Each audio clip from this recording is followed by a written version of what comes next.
Late at night, I stepped into the elevator, tie loosened, fingers still aching from a 14-hour shift. That's when Mr. Halbier, the elderly man from 5C, blocked the doors with his cane. His hands trembled. His voice did too. "Don't go home," he whispered. "Call the police." Immediately. I blinked. Thought maybe he was confused. He'd been slipping lately. But then he grabbed my wrist, hard. "She's not alone," he said. "And it's not a burglary. My name is Grant Everett and I've always believed in logic. Evidence. Things that make sense." But that night, nothing made sense. Not the fear in his eyes, not the chill crawling up my spine as I backed out of the elevator and took the stairs instead. When I reached my door, everything looked normal. Lights on. A familiar shadow moving through the living room. But Mr. Halbier's words echoed in my ears. I crouched, looked through the keyhole. And that's when my knees gave out. She was there, my wife, in our home in one of my shirts, laughing like a teenager. Across from her, shirtless, sipping wine from our wedding crystal, was my younger brother. He reached for her waist. She didn't flinch. I collapsed against the wall. Couldn't breathe. Couldn't move. The world went silent, except for her voice on the other side of the door. She said, "He's always so predictable. He'll never suspect." But I had seen enough. And in that moment, sitting on the floor outside my own home, I decided they were both wrong. I stayed on the floor for another 30 seconds. Not because I was frozen, because I was calculating. Their voices carried through the door like nothing had changed. Joking. Clinking glasses. The soundtrack to betrayal. I stood up slowly. My hands were steady now. I didn't barge in. I didn't knock. I turned around and walked away. Hi again, Grant Everett. And no, I'm not the man who screams in hallways or punches walls. I'm the man who listens, who files things away, who waits. I drove 3 blocks, parked under a dead street lamp, and called a name I hadn't said in years. Marcus Langley, former private investigator. Ex-cop. Now runs a quiet consulting firm for men like me, men who don't want drama, just proof. I didn't give him details.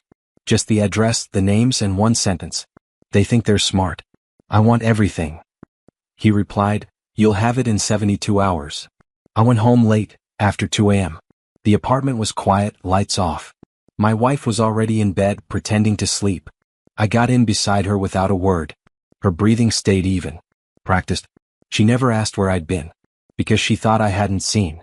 But the next morning, she kissed me like nothing had happened. She packed lunch like always. Said, "You worked too hard, baby." I smiled. "You're right." Because from that moment on, I stopped working for us, and started working for me. And in 2 days, she and my brother would walk into something they'd never prepared for. Because betrayal doesn't end when you get caught. It ends when the one you betrayed stops playing by your rules. Marcus delivered early. A USB drive. No fanfare. Just slid across the table at a diner we used to meet at back when we were both different men. Camera footage, phone logs, GPS pings. Your brother's been using your gym fob. Your wife's been meeting him at that co-op market you introduced her to. He paused. There's more. You sure you want it? I didn't hesitate. Give me everything. Hi again, Grant Everett. The man who always thought betrayal was loud. Dramatic. But it's not. It's quiet. Domestic. It makes breakfast, kisses you goodbye, and texts someone else while you're sitting in traffic. That night I watched every clip. Him in my hoodie. Her in the passenger seat of my car when I was supposedly working late. Them, checking into a boutique hotel on the same weekend she claimed she was helping her sister move. But the worst part? They looked happy. Not guilty. Not afraid. Just free. It wasn't an affair.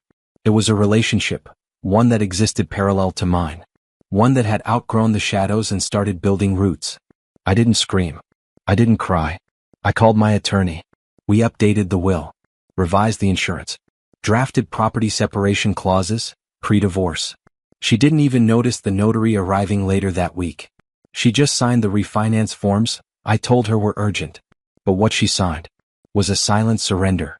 And in 2 days I'd take her and my brother to dinner, one last time. Because they still believed I was in the dark. But I wasn't. I was just getting started. Friday night, I booked a table for 4 at a rooftop restaurant downtown. Same place we celebrated my brother's graduation. Same view. Same wine. I told her it was for old time's sake. She smiled like she'd won. Told me she'd see if my brother was free. He was. Of course he was. They walked in together, she wore red. He wore the same smug confidence he used to get away with everything since we were kids. I stood when they arrived. Hugged them both. She said, "This feels nice, doesn't it?" I nodded. Then lifted my glass and said, "To the truth, and the things we don't say. I again, Grant Everett. Former husband. Former brother. Still very good at keeping my voice even when my blood turns to ice." They ate. Laughed. Pretended. And then I slid 2 envelopes across the table. She hesitated. "You didn't?" Tore his open first. Inside. A printed copy of the private investigator's report. Photos. Logs. Dates. All of it. His face drained so fast I thought he might throw up. She opened hers next. Hers wasn't the report. It was a waiver, pre-signed, notarized, and legally binding. Giving up all rights to our condo, our joint savings, and the retirement accounts. Her signature was already there. She blinked. "What is this?" I said nothing. Just tapped the date she signed. 3 days ago. She looked at me like I'd stabbed her. My brother whispered, "You set us up." "No," I said calmly. "You played yourselves. I just recorded it." Then I stood. And walked away. They never saw the 4th chair. The one I reserved, for the reporter from the local paper. She'd been listening the whole time. The reporter's name was Elise. I didn't bribe her, threaten anyone, or promise a scandal. All I said was, "You'll want to hear how trust dies between 2 brothers. And how a wife signed herself out of a marriage without reading the fine print." She sat 2 tables away. Recorded everything with permission. What? Because my brother's company prided itself on family values. A small tech firm, newly partnered with a veterans nonprofit. They just featured him in a campaign about loyalty and brotherhood. Bad timing. I again, Grant Everett. I used to think exposure was petty. That keeping things quiet was the dignified path. But dignity without consequence is just silence with a tie on. When Elise emailed me the final transcript, I sent it only one place, to my brother's head of PR. No captions. No threats. Just the raw, unedited story. It didn't take long. Within 48 hours, his face was pulled from the homepage. His inbox? Leaked. His partnerships? Paused pending internal review. Meanwhile, she moved out. Quietly. No goodbye. Just a forwarded mail slip and a half-hearted email. "I wish things were different." I didn't reply. Instead, I went back to the rooftop restaurant. Same table. Alone this time. The waitress, same one from that night, handed me the bill for the dinner they never paid for. I tipped her double and left one note on the receipt. I always pay my debts. Eventually, so do they. But it wasn't about revenge anymore.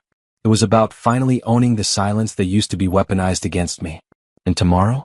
I'd walk into a courtroom with all the paperwork done, all the assets cleanly separated, and one final surprise they still didn't see coming.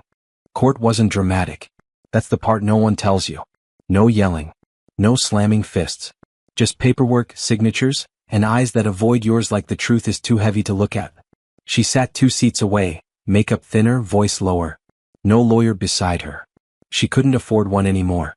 My brother didn't come. His name wasn't on anything official. But his fingerprints were all over the life she lost. I again, Grant Everett.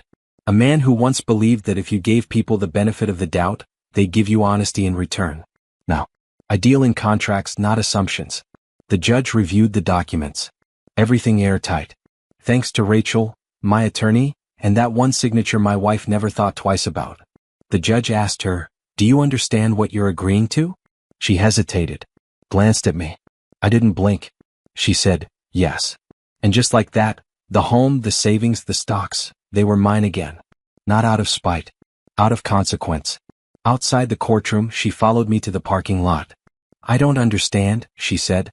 "You never raised your voice. You never fought back. You just let me hang myself." I finally looked at her, really looked. "I didn't let you. You did that all by yourself." She stepped closer. "Was any of it ever real to you?" I shook my head slowly. "It was. Until I saw what you look like when you think I'm not watching." She cried. But I didn't.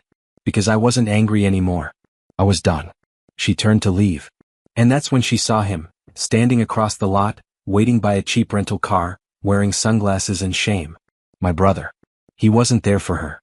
He was there because I had subpoenaed him, for the next phase. He didn't expect the subpoena. Thought he was done. Thought walking away quietly meant walking away clean. But the financial trail said otherwise. See, my wife may have signed away her rights, but my brother? He had knowingly received marital funds.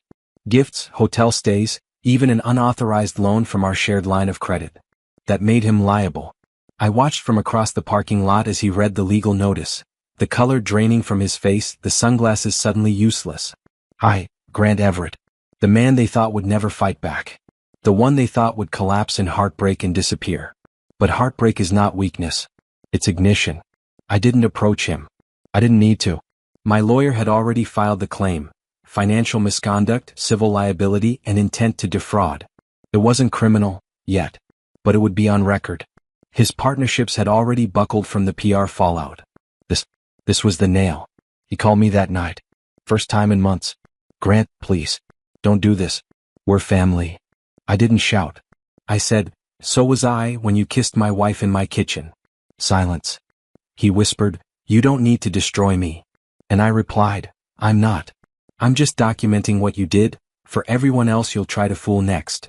Then I hung up. That night I sat alone in the condo. Quiet. Still. No plans. No schemes. Just space.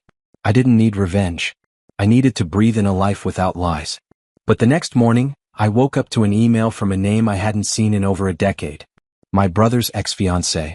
Subject line, I saw the article. You're not the only one.